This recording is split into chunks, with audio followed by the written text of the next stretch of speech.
اب میں دعوت سخن دیتا ہوں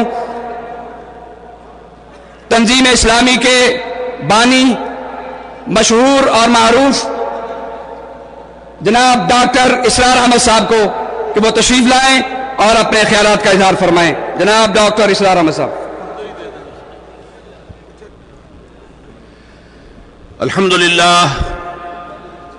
الحمدللہ وکفا والصلاة والسلام على عباده الذین اصطفى خصوصاً على افضلهم وخاتم النبیین محمد الامین وعلى آلہ وصحبہ اجمعین.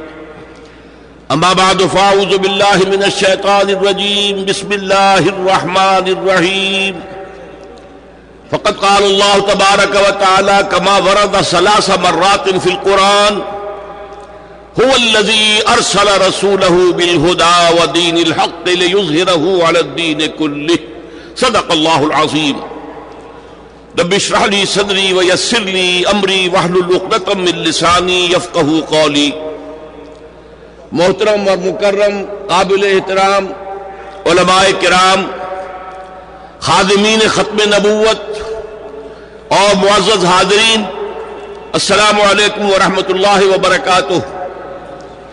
میں اس عظیم الشان جلسے میں صرف حصول سعادت کے لیے شریک ہونے کے لیے آیا تھا. میرا خطاب کا کوئی پروگرام نہیں تھا. میں شکریہ ادا کرتا ہوں منتظمین کو کہ انہوں نے مجھے چند منٹ عطا فرمائے ہیں. خاص طور پر مجھے اس کی ضرورت اس لیے محسوس ہوئی کہ مجھے امریکہ سے کچھ ای میلز آئیں کہ وہاں قادیانیوں کا ویب سائٹ جو ہے وہ میرے نام کو اپنے حامیوں کے طور پر استعمال کر رہا ہے.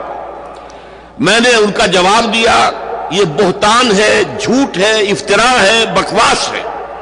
اور میں نے کہا کہ میں ڈنکے کی چوٹ یہ کہتا ہوں، یہ میں اعتراف کرتا ہوں، اوائل عمر میں مجھے کچھ شبہ تھا کہ یہ جو ربوائی ہے یا قادیانی ہے یہ تو غلام احمد لعنت اللہ علیہ کو نبی مانتے ہیں، ان کے تو کافر ہونے میں کوئی شک نہیں، لیکن لاہوری تو صرف مجدد مانتے ہیں، تو ان کے بارے میں کچھ شبہ تھا.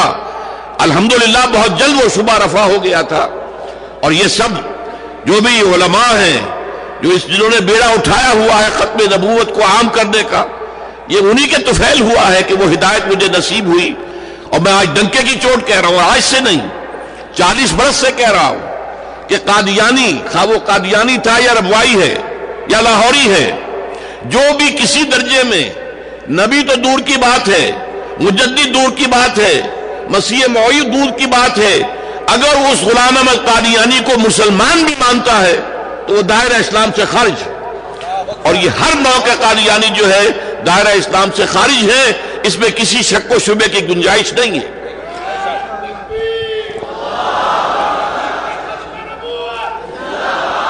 البتہ میں ذرا ایک نقطہ علماء کرام کی توجہ کے لیے پیش کرنا چاہتا ہوں. میرے نزدیک ختم نبوت کے 2 مفہوم ہیں. ایک یہ کہ پہلے نبوت تھی حضور سے پہلے، آپ کے بعد نہیں ہے. جیسے ہم کہتے ہیں آٹا تھا ختم ہو گیا، پیسے تھے مک گئے. دوسرا تو مفہوم کیا ہے؟ اسکول کا طالب علم کہتا ہے میں نے اپنا کام پورا کر لیا، میں نے اپنا کام ختم کر لیا، کام پورا کر لیا. ختم نبوت کا دوسرا مفہوم، نبوت اور رسالت کی تکمیل ہوئی ہے محمد رسول اللہ صلی اللہ علیہ وسلم پر.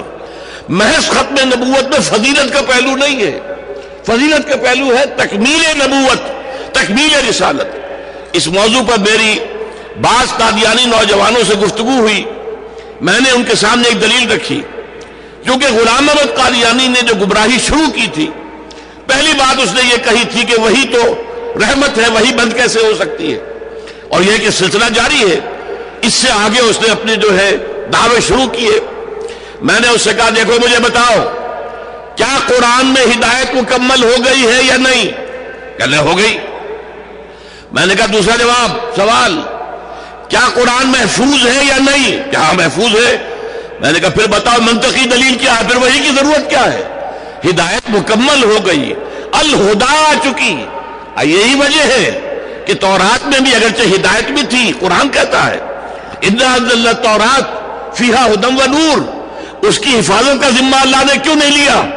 اگر اللہ ذمہ لیتا کیا اس میں تحریف ہو سکتی تھی کہ نہیں؟ اس کا ذمہ کیوں لیا؟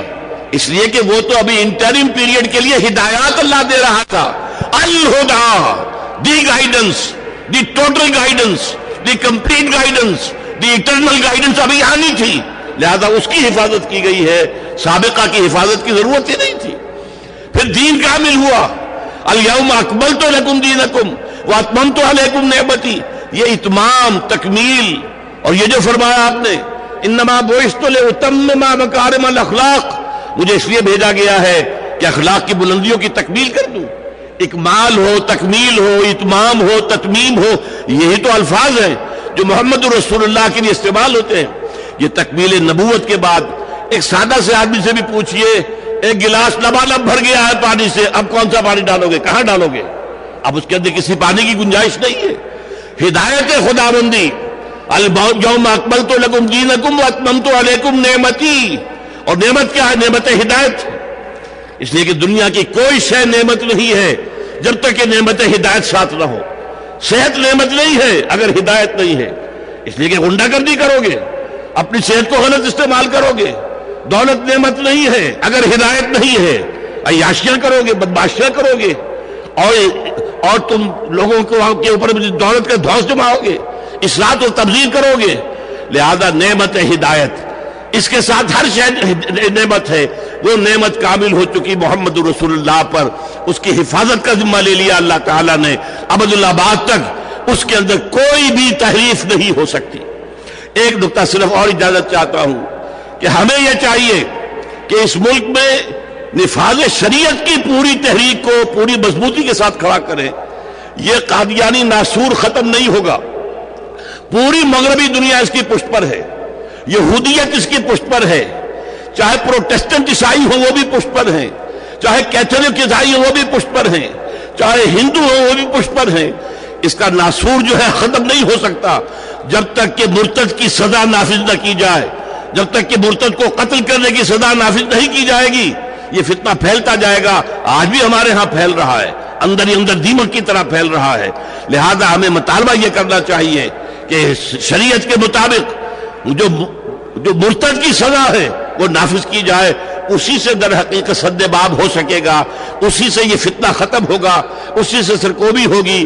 آخر میں آپ سے صدا کرتا ہوں میرے حق میں دعا کریں. اب بڑھاپا بھی ہے، معذوریاں بھی ہیں، میں کھڑے ہو کر بات نہیں کر پایا ہوں، تو میرے لیے یہ کہ خاتمہ بالخیر کی دعا کریں. اللہ تعالیٰ صحیح عقائد کے اوپر برقرار رکھتے ہوئے اپنے حضور میں حاضری لگوا دے. اللہ تعالیٰ سے میں دعا کرتا ہوں اپنے لیے بھی اور آپ سب حضرات کے لیے بھی. اقول قولی ھذا واستغفر اللہ لی ولکم ولسائر المسلمین والمسلمات. جزاکم اللہ خیرا. حضرت ڈاکٹر صاحب آپ حضرات کے سامنے خطاب فرما رہے تھے. انہوں نے اپنے خطاب میں مطالبہ کیا ہے کہ جب تک پاکستان میں مرتد کی شرعی سزا نافذ نہیں ہوگی تب تک قادیانیت کا فتنہ ختم نہیں ہوگا.